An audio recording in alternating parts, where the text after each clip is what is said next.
Hello my champions. So trigo को हमने last class में ख़त्म किया और आज हम पढ़ने वाले हैं ट्रिगो का एप्लीकेशन।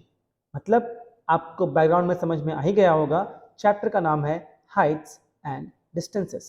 हम लोग समझेंगे इस टॉपिक को इन लेस देन 10 मिनट्स। ये टॉपिक जो है बोर्ड्स में हर बार इससे क्वेश्चन पूछे जाते हैं and it फेचेस you almost 4 to 6 marks every year in the board exams. तो एक अच्छा चैप्टर है, एक स्कोरिंग चैप्टर है और बहुत ही इजी चैप्टर है। सो आपको अगर हाइट्स एंड डिस्टेंसेस को समझना है, आपको समझना होगा सिर्फ दो चीजें। फर्स्ट चीज जो आपको समझना पड़ेगा उसका नाम है एंगल ऑफ एलिवेशन और सेकेंड चीज है angle of depression. Heights and distances में नॉर्मली वर्ड प्रॉब्लम्स आएंगे। आपको क्वेश्चन पढ़ना होगा और क्वेश्चन के डिमांड के हिसाब से आपको डायग्राम्स ड्रॉ करने होंगे। डायग्राम जो होगा मेनली उसमें एक राइट एंगल ट्रायंगल होगा और बाकी चीजें जो दी होंगी आपको अकॉर्डिंगली मार्क करनी होगी। हाइट्स एंड डिस्टेंस से क्वेश्चन सॉल्व हम लोग करेंगे नेक्स्ट क्लास में। आज हम सिर्फ समझ लेते हैं इसकी बेसिक चीजें जो हैं, जो इसके थ्योरेटिकल एस्पेक्ट्स हैं, हम लोग आज वो समझ लेते हैं। सबसे पहले अपन बात करते हैं एंगल ऑफ एलिवेशन के बारे में। तो क्या है एंगल ऑफ एलिवेशन? बहुत ही सिंपल सी चीज है। सपोज ये मेरा ग्राउंड लेवल है और मान लो कि आप यहां पर खड़े हो। This is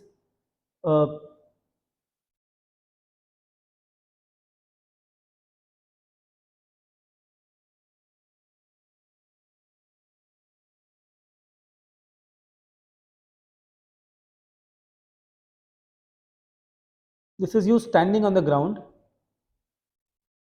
Pardon, my drawing is very poor. This is you standing on the ground और आपको वहां से ये चीज यहां पर एक सब समझो, एक बिल्डिंग के ऊपर एक कोई कोई चिड़िया बैठी है, आपको उसको देखना है जो कि बिल्डिंग के ऊपर बैठी हुई है। आप ये इमेजिन करो, आपको अगर देखना है, अगर ये आपकी लाइन ऑफ साइट है, अगर ये आपकी लाइन ऑफ साइट है, मेरे हाथ को देखो आप, अगर ये आपकी लाइन ऑफ साइट है, अगर आपको कोई चीज देखनी है जो कि एक ऊंची जगह पे रखी हुई है, एक हाइट पर है, ऑब्वियसली आपको अपनी आंख इस तरह से उठानी होगी। This is your ground.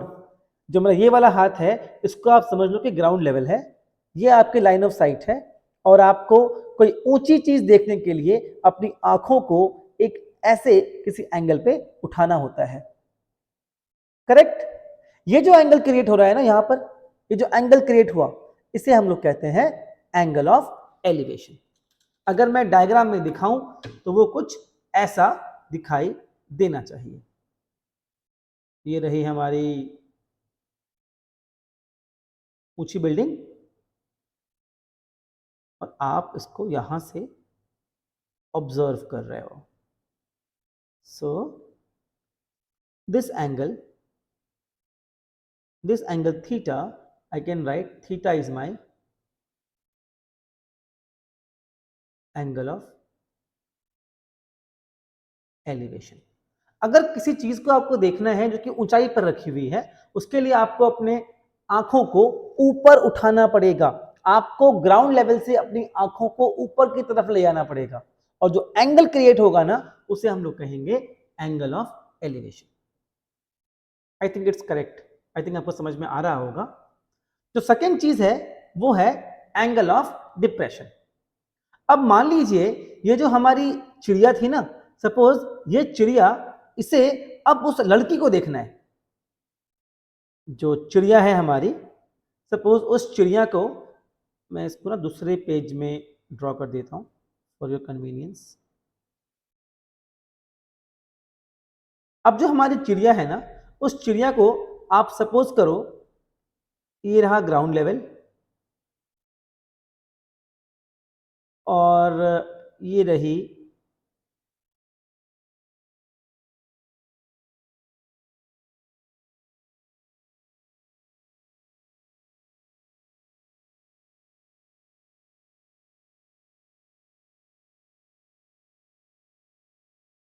Correct. और एक नन्ही सी चिड़िया जो कि एक बिल्डिंग के ऊपर खड़ी है, कुछ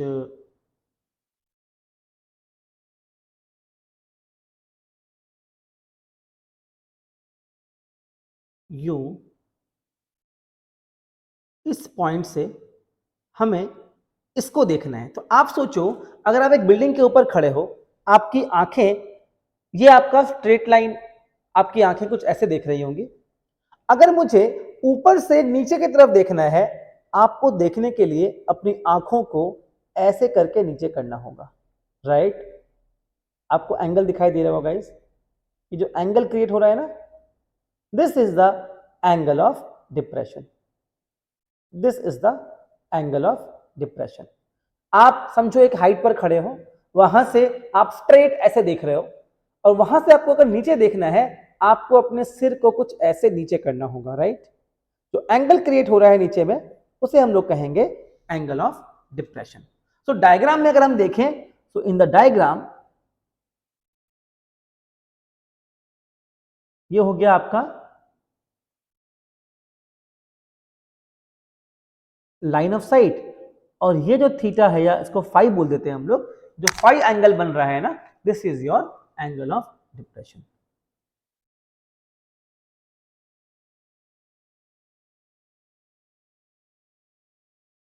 करेक्ट? कई बच्चे ये मिस्टेक करते हैं, आप डायग्राम से ही बना लेते हो, बट आप इस एंगल को लेते हो angle of depression. No, this angle is not the angle of depression. Angle of depression लेने के लिए पहले आपको इस पॉइंट से एक स्ट्रेट लाइन ड्रॉ करनी होगी, और जो एंगल यहां पर क्रिएट होगा वो कहलाएगा आपका एंगल ऑफ डिप्रेशन। एक चीज आप इंटरेस्टिंग चीज नोटिस करो यहां पर, अगर आपने डायग्राम बिल्कुल सही सही बना लिया है, तो आप नोटिस करो, ये वाला एंगल और ये वाला एंगल दोनों आपस में इक्वल होंगे ना? Theta should be equal to five. क्यों भैया? Alternate angles.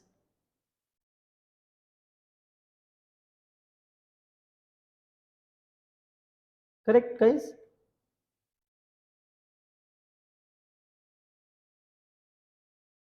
So if you have made the diagram correctly, always remember angle of depression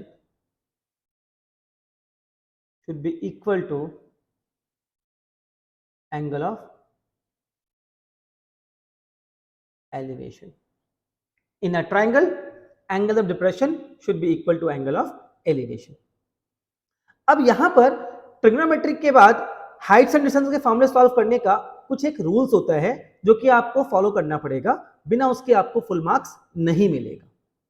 सबसे पहला काम जो आपको यहां पर करना है, सबसे पहला काम जो आपको यहां पर करना है, वो करना होगा,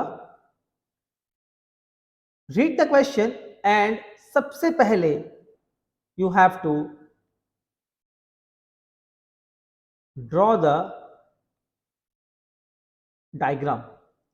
क्वेश्चन पढ़ते ही सबसे पहले आपको डायग्राम बनाना है। उसके बाद दूसरा काम जो कई बच्चे भूल जाते हैं, आपको नहीं भूलना है, वो है एक्सप्लेन द डायग्राम। आपने डायग्राम ड्रॉ कर लिया, एंगल थीटा मान लिया, एबीसी नाम दे दिया, बट एग्जामिनर को नहीं पता है एबीसी क्या है, थीटा क्या है। आपको मेंशन करना पड़ेगा, let theta is equal to angle of elevation.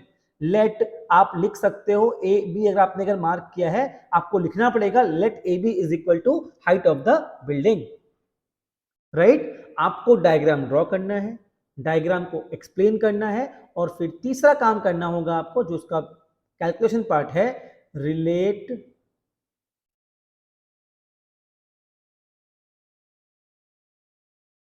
appropriate